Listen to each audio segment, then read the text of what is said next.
नमस्कार, मैं रचना शर्मा चढ़ती कला टाइम टीवी देख रहे सभी दर्शकों का स्वागत करती हूं। आप देख रहे हैं हरियाणा के समाचारों की शुरुआत से पहले एक नजर आज की मुख्य सुर्खियों पर।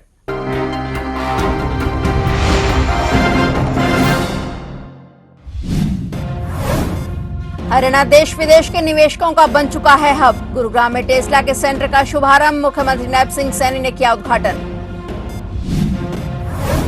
मुख्यमंत्री नायब सैनी ने बास्केटबॉल के 2 खिलाड़ियों की मौत पर जताया दुख। सीएम सैनी ने किया बड़ा ऐलान, परिजनों को 5-5 लाख रुपए देने का ऐलान। बास्केटबॉल खिलाड़ियों की मौत से गरमाई राजनीति, रोहतक पहुंचे हरियाणा के खेल मंत्री गौरव गौतम। पंजाब के सीएम भगवंत मान भी पहुंचे हरियाणा। खेल मंत्री और सीएम मान ने की खिलाड़ियों के परिजनों से मुलाकात।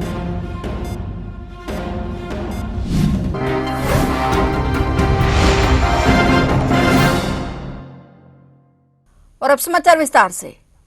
हरियाणा देश विदेश के निवेशकों का हब बन चुका है। 2014 से पहले हरियाणा का निर्यात 70,000 करोड़ रुपए था। अब ये निर्यात 2025 में 2,75,000 करोड़ रुपए को भी पार कर चुका है। प्रधानमंत्री नरेंद्र मोदी के नेतृत्व में देश ने विकास की नई ऊंचाइयों को छुआ। हरियाणा प्रमुख उद्योगों का बड़ा केंद्र बन रहा है। ये कथन मुख्यमंत्री नायब सिंह सैनी ने गुरुग्राम में टेस्ला सेंटर का शुभारंभ करते हुए कहे। गुरुग्राम में टेस्ला के सेंटर का शुभारंभ हुआ है। सीएम नायब सिंह सैनी ने इसका उद्घाटन किया है। इस दौरान सीएम नायब सिंह सैनी ने कार्यक्रम को संबोधित किया। उन्होंने कहा कि साइबर सिटी गुरुग्राम विकास की एक नई मंजिल तय करने जा रहा है। टेस्ला जैसे विश्वविख्यात कंपनी का गुरुग्राम में खुलना गौरव का विषय है। उन्होंने इस केंद्र के उद्घाटन अवसर पर सभी को बहुत बहुत शुभकामनाएं और बधाई दी। उन्होंने कहा कि पिछले 11 वर्षों में हरियाणा ने विकास के नए कीर्तिमान स्थापित किए हैं। हरियाणा के औद्योगिक विकास को गति देने के लिए ईज ऑफ डूइंग बिजनेस को लागू किया। मुख्यमंत्री नायब सैनी ने कहा कि गत 11 वर्षों में प्रदेश में 12,20,872 सूक्ष्म, लघु और मध्यम उद्योग बने। हरियाणा में अलग से एक एमएसएमई विभाग का भी गठन किया गया। हरियाणा के इस तेजी से हो रहे विकास में टेस्ला का योगदान भी बहुत महत्वपूर्ण होगा। मैं टेस्ला के इस केंद्र के उद्घाटन अवसर पर सभी को बहुत बहुत हार्दिक शुभकामनाएं और बधाई देता हूं। साथ में टेस्ला का हरियाणा में, क्योंकि हरियाणा में ये पहला सेंटर टेस्ला का खुला है, टेस्ला इंडिया मोटर्स का खुला है। मैं हरियाणा में टेस्ला के आगमन पर भी इसका बहुत बहुत स्वागत करता हूं और आप सबको बधाई भी देता हूं। हरियाणा अब निवेशकों का एक केंद्र हब बन चुका है। लेकिन आज देश की हम जैसा देखते भी हैं कि देश की जीडीपी में हमारा जो योगदान है वो 3.6% है।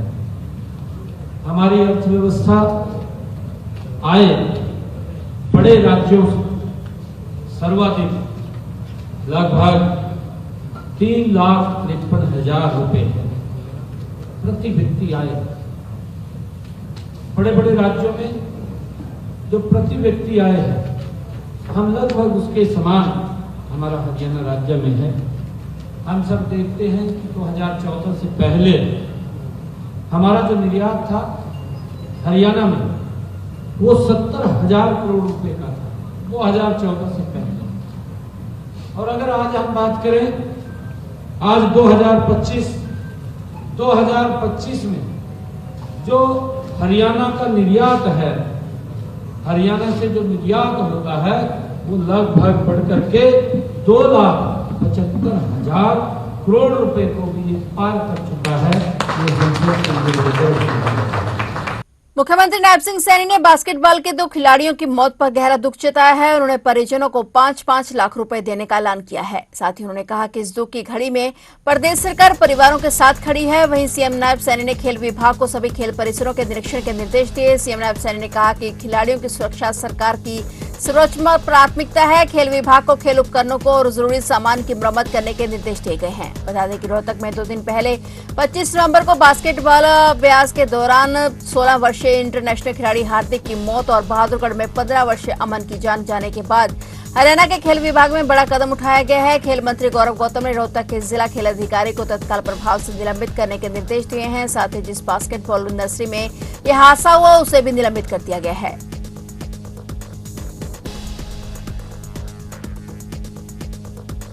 हरियाणा के रोहतक जिले के लाखन माचरा गांव में बास्केटबॉल प्रैक्टिस के दौरान हुई 16 वर्षीय राष्ट्रीय स्तर के खिलाड़ी हार्दिक राठी की दर्दनाक मौत ने पूरे इलाके में शोक की लहर से डुबो दिया है। इस हृदय विदारक घटना के बाद राजनीति भी गर्मा गई है। इसी के बीच आज वहां पंजाब के मुख्यमंत्री भगवंत मान, हरियाणा के खेल मंत्री गौरव गौतम, आम आदमी पार्टी के हरियाणा प्रदेश अध्यक्ष डॉक्टर सुशील गुप्ता खिलाड़ी हार्दिक के निवास स्थान पर पहुंचे और शोकाकुल परिवार को सांत्वना दी। सभी नेताओं ने दिवंगत आत्मा को श्रद्धांजलि अर्पित की, लेकिन साथ ही विपक्षी नेताओं ने भाजपा सरकार को सवालों के घेरे में लिया। अप्रिय घटना हुई जिसमें एक 16-17 साल का बच्चा इस परिवार का जो बास्केटबॉल का नेशनल प्लेयर था और वो प्रैक्टिस कर रहा था, आगे नेशनल टूर्नामेंट के लिए जाना था, सिलेक्टेड था अंडर 17 में। तो अचानक से पोल गिरा और उसको ऊपर गिर गया और उसकी मौके पर ही मृत्यु हो गई। तो पूरे देश में नेशनल मीडिया ने इसको कवर किया। पूरे देश में खिलाड़ी सकते में है कि ऐसे स्पोर्ट्स इंफ्रास्ट्रक्चर अगर होगा तो फिर क्या होगा देश का। मतलब प्रैक्टिस करते समय बच्चे की ऐसे अचानक घटिया मटेरियल लगे होने की वजह से वो पोल गिर गया। मैं खुद स्पोर्ट्स लवर हूँ, मैं स्पोर्ट्स मंत्री भी हूँ पंजाब का। NBA देखते हैं, हम फॉलो करते हैं, जो सबसे बड़ा बास्केटबॉल का प्रीमियर लीग है, जैसे हमारे IPL है, अमेरिका में NBA जिसमें 1.5 क्विंटल के प्लेयर हैं। शकील ओनील, लेब्रॉन जेम्स, बड़े बड़े प्लेयर हैं। केविन ड्रायंट 1.5 क्विंटल के 7-7 फुट के 7.5 फुट के कद हैं, 1.5 क्विंटल का उनका वजन है। वो ऐसे लटक जाते हैं। वहां तो कोई ऐसी घटना हुई नहीं। कैमरा पीछे कर ले भाई तुम अपना। अगर हमारे बच्चे, आम घरों के बच्चे ग्राउंड में जाते हैं तो ग्राउंड से उनकी लाश वापस आएगी क्या? इसके लिए जिम्मेदार कौन है? कौन भेजेगा फिर अपने बच्चों को ग्राउंड में? वैसे तो बहुत एडवर्टाइजमेंट करते हैं बच्चों को खेल की तरफ, युवाओं को खेल की तरफ प्रेरित करो। क्या ऐसी घटनाएं प्रेरित करेंगी? इस गांव के मेरे पास लिस्ट है। इस गांव से 47 से ज्यादा प्लेयर हैं, जिसमें से इंटरनेशनल प्लेयर हैं। कोई 8 टाइम, कोई 5 टाइम्स, 2 टाइम्स इंटरनेशनल पार्टिसिपेशन है, नेशनल पार्टिसिपेशन है बास्केटबॉल जैसी गेम के लिए। तो एक गांव में कई बार किसी इलाके में किसी न किसी स्पोर्ट्स का कल्चर डेवलप हो जाता है। यहाँ बास्केटबॉल का हो गया, कहीं किसी इलाके में कुश्ती का है, किसी इलाके में बॉक्सिंग का है, किसी इलाके में हॉकी का है, ऐसी पंजाब में है। तो अगर हमारा बच्चा ग्राउंड में जाके माता पिता को ये रहेगा कि ग्राउंड से वापस आएगा या नहीं, तो इससे ज्यादा इनसिक्योरिटी क्या हो सकती है? ये देश के जो खेल मंत्री हैं, नेशनल स्पोर्ट्स मिनिस्टर, उनको इस बात का संज्ञान लेना चाहिए। पूरे देश में ऐसे ग्राउंड जो अनसेफ हैं या इंफ्रास्ट्रक्चर जो अनसेफ है, उसकी जांच होनी चाहिए। हरियाणा के करनाल में NH-40 हाईवे के पास स्थित प्रसिद्ध कन लेक के नजदीक आज अचानक हड़कंप मच गया। यहां पुलिस को संदिग्ध विस्फोटक सामग्री मिलने की सूचना मिली। जानकारी के मुताबिक सुबह करीब 11:30 बजे पुलिस कंट्रोल रूम की एक कॉल मिली, जिसमें बताया गया कि कन लेक क्षेत्र में विस्फोटक जैसी कोई वस्तु पड़ी है। सूचना मिलते ही करनाल पुलिस की टीम मौके पर पहुंची और तुरंत क्षेत्र को घेर कर यातायात को रोक दिया गया, ताकि किसी भी तरह की अनहोनी से बचा जा सके। जांच के दौरान पुलिस को वहां से 2 ग्रेनेड मिले। तुरंत ही बम निरोधक दस्ते को बुलाया गया, जिसने मौके पर पहुंचकर स्थिति का जायजा लिया और टीम ने सावधानी बरतते हुए ग्रेनेड को सुरक्षित तरीके से डिफ्यूज कर दिया। बम निरोधक दस्ते के विशेषज्ञों ने बड़ी सावधानी बरती ताकि बिना किसी नुकसान के ग्रेनेड को निष्क्रिय किया जाए। और ग्रेनेड मिलने की खबर मिलते ही इलाके में दहशत फैल गई। कल लेक एक लोकप्रिय पिकनिक स्पॉट होने के कारण यहाँ आमतौर पर बड़ी संख्या में लोग मौजूद रहते हैं, लेकिन पुलिस और प्रशासन की तत्परता के चलते लोगों को सुरक्षित स्थानों पर भेज दिया गया। पूरे क्षेत्र को सील कर दिया गया। फिलहाल टीमें इस बात की जांच कर रही हैं कि ये विस्फोटक सामग्री यहां कैसे आई और किसने रखी। पुलिस आसपास लगे CCTV कैमरों की फुटेज खंगाल रही है और सुराग जुटाने का प्रयास कर रही है। सतलुज यमुना लिंक SYL नहर विवाद पर केंद्र सरकार अब खुलकर मध्यस्थता से पीछे हटती दिखाई दे रही है। सुप्रीम कोर्ट के निर्देशों के बाद केंद्र ने अपनी अगुवाई में पंजाब और हरियाणा के बीच 5 दौर की द्विपक्षीय बैठकें करवाई, लेकिन किसी में भी ठोस नतीजा नहीं निकला। पंजाब में विधानसभा चुनाव करीब होने के कारण भाजपा नेतृत्व वाला केंद्र इस मुद्दे पर राजनीतिक जोखिम लेने से बच रहा है और अब केंद्रीय जल शक्ति मंत्री सीआर पाटिल ने पंजाब और हरियाणा के मुख्यमंत्रियों को पत्र लिखकर कहा है कि दोनों राज्य इसफाइल नहर पर आपसी बातचीत कर समाधान खोजें। पत्र में यह भी कहा गया कि जरूरत पड़ने पर केंद्र सरकार दोनों राज्यों को आवश्यक सहयोग देगी। मंत्रालय ने बताया कि 5 अगस्त 2025 को हुई बैठक में दोनों राज्यों ने सकारात्मक भावना से आगे बढ़ने पर सहमति जताई थी, इसलिए अब दोनों को आपसी प्रस्तावित योजनाओं पर बातचीत करनी चाहिए। फिलहाल दोनों राज्यों में एसवाई नहर विवाद पर कब सहमति होती है, ये तो आने वाला समय ही बताएगा।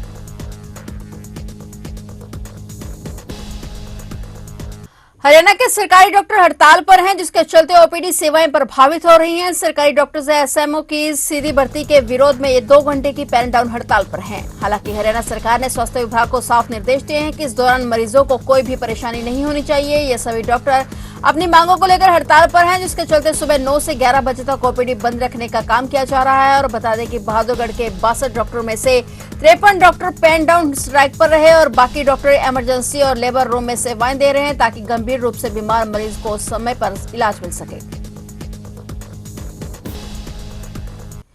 हरियाणा के ऊर्जा परिवहन और श्रम मंत्री अनिल विज ने कहा कि भारत को एक बार फिर कॉमनवेल्थ गेम्स की मेजबानी मिली है, जो पूरे देश के लिए गर्व की बात है। उन्होंने कहा कि यह उपलब्धि भारत की बढ़ती वैश्विक प्रतिष्ठा और खेल क्षेत्र में उनकी मजबूत पहचान को दर्शाती है। ऊर्जा मंत्री विज मीडिया कर्मियों के सवालों का जवाब दे रहे थे और इस दौरान उन्होंने रोहतक में खिलाड़ी की मृत्यु पर चिंता जताते हुए कहा कि यह अत्यंत दुखद घटना है, इसकी गंभीरता से जांच होनी चाहिए और यदि किसी अधिकारी की लापरवाही पाई जाती है तो कड़ी कार्रवाई की जानी चाहिए। इस मामले पर कांग्रेस द्वारा उठाए गए सवालों पर प्रतिक्रिया देते हुए उन्होंने कहा कि कांग्रेस के पास कोई मुद्दा नहीं बचा है, इसलिए हर विषय को राजनीतिक रूप देने का प्रयास किया जा रहा है, लेकिन इस संवेदनशील मुद्दे पर राजनीति नहीं, जवाबदेही तय होनी चाहिए।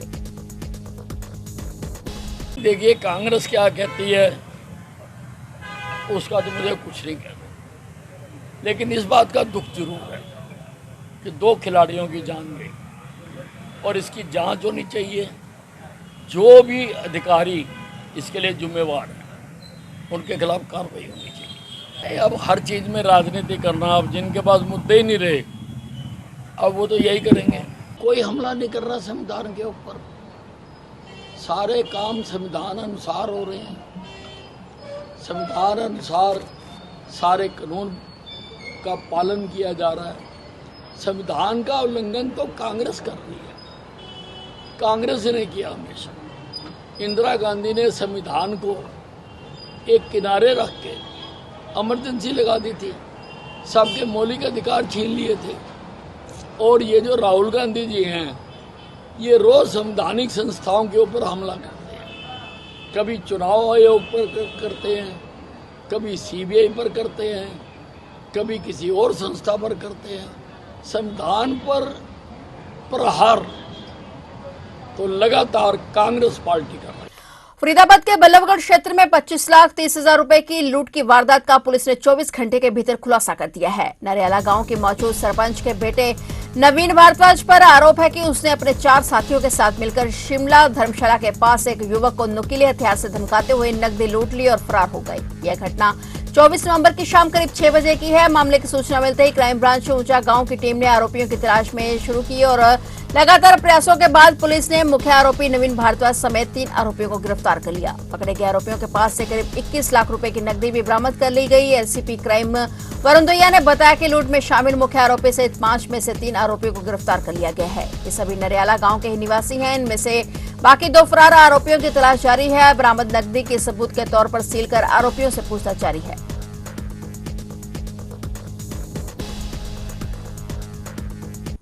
राहुल गांधी की वोट चोरी सीरीज के बाद अब चुनाव चोरी का मुद्दा भी उठने लगा है। इस बार मुद्दा एक कोई बड़े चुनाव नहीं बल्कि अंबाला शहर नगर निगम में होने वाले चुनावों को लेकर उठाया जा रहा है। दरअसल अंबाला शहर नगर निगम में पार्षद और मेयर के चुनाव आने वाले समय में होने वाले हैं और जिसे लेकर आज शाम को वार्डबंदी को लेकर बैठक होनी है और उससे पहले कांग्रेस ने भाजपा पर चुनाव चोरी करने की प्लानिंग के आरोप लगा दिए हैं। कहा कि नगर निगम में इन वार्डबंदी में बैठने वाले जो हेडऑक कमेटी बनाई गई है उसमें कोई भी कांग्रेस का पार्षद शामिल नहीं है। कांग्रेस जिला अध्यक्ष और पार्षद ने कई तरह के आरोप लगाए। इससे पहले वोट चोरी का एक एआईसीसी की तरफ से प्रदर्शन चल ही रहा है। कल हमने संविधान चोरी पे किया।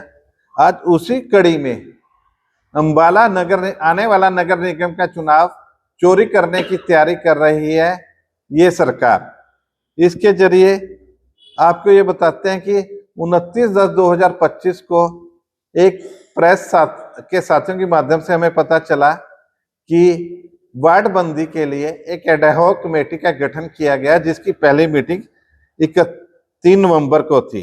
उसके लिए हमने 31 अक्टूबर 1 नवंबर को state election commissioner, urban director local urban, commissioner Ambala division, DC Ambala, नगर निगम कमिश्नर को एक ईमेल के जरिए उस पे ऑब्जेक्शन लगाया गया। उस ऑब्जेक्शन में ये लिखा गया कि जो 1994 की सरकार की नोटिफिकेशन है उसका उल्लंघन करते हुए 2 मेंबर ऐसे बनाए गए जो कि मौजूदा हाउस में पार्षद नहीं है। संयुक्त किसान मोर्चा हरियाणा के आह्वान पर हजारों की संख्या में किसान, मजदूर और कर्मचारियों ने हिसार में जबरदस्त विरोध प्रदर्शन किया। प्रदर्शनकारियों ने सरकार विरोधी नारे लगाते हुए क्रांति मान पार्क से जिला सचिवालय तक मार्च निकाला और सरकार को स्पष्ट चेतावनी दी कि मांगे पूरी करो, नहीं तो आंदोलन बड़ा होगा। प्रदर्शन का नेतृत्व भाकयू प्रदेश अध्यक्ष रतन मान ने किया। किसान नेताओं ने कहा कि अब समय आ गया है कि प्रदेश के सभी किसान संगठित होकर आंदोलन करें, क्योंकि सरकार किसानों की आवाज को अनदेखा कर रही है। प्रदर्शन के दौरान सीटीएम को भी 2 ज्ञापन सौंपे गए, जिसमें एक राष्ट्रपति के नाम और दूसरा राज्य सरकार के नाम था। प्रदेश में हजारों करोड़ रुपए के धान घोटाले के मुद्दे को जोरदार तरीके से उठाया गया। भाकयू प्रदेश अध्यक्ष रतन मान ने कहा कि प्रदेश सरकार इस धान घोटाले को दबाना चाहती है। धान घोटाले की सही ढंग से जांच नहीं की जा रही है और घोटाले के मास्टरमाइंड लोगों को बचाया जा रहा है, जिसे किसान सहन नहीं करेंगे। आज यहाँ जोरदार क्रांति मान पार्क से लेकर के बहुत जबरदस्त प्रदर्शन किया गया और यहाँ हिसार सचिवालय पहुंच करके यहाँ प्रशासन को ज्ञापन सौंप दिया गया। उसमें चेतावनी दी गई है, या तो सरकार होश में आ जाओ। यहाँ जल भराव का बहुत बड़ा इशू है हिसार में। गांव डूबे पड़े, खेत डूबे पड़े, स्कूल डूबे पड़े, बहुत बुरी स्थिति में है। तो सरकार किसानों मजदूर के लिए ध्यान करे। जो मजदूरों का जो बिल आया वो सारे मजदूरों के विरोध है। तो आज भी कोई भी खुश नहीं है। तो हम आज सरकार को चेता के जा रहे हैं हिसार की लड़ाकू भूमि से कि या तो सरकार होश में आ जाओ, नहीं तो एक बहुत बड़े आंदोलन के लिए सरकार को तैयार रहना होगा। फिलहाल हरियाणा के समाचारों में इतना ही। और नए समाचारों के साथ फिर से हाजिर होंगे, तब तक के लिए देखते रहिए चढ़ती कला टाइम टीवी।